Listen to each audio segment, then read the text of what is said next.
নমস্কাৰ বন্ধুসকল, ভালে আছে চাগে আপোনালোক সকলোৱে। আজি বহুদিনৰ মূৰত এযোৰ কাপোৰ লৈ আহিছোঁ। কালাৰটো কি ধুনীয়া লাগিছে দেখিছেনে? এইটো আচলটো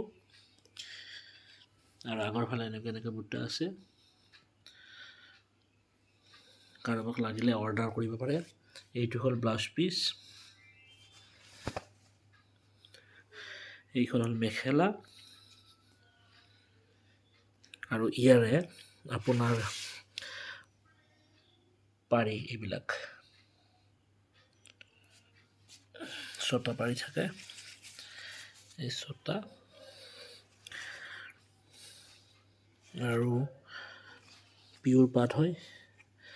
এইটো দেখিছেনে? চিল্ক মাৰ্ক লগাই আনিছোঁ। ফ্ৰেছ কাপোৰ হয়।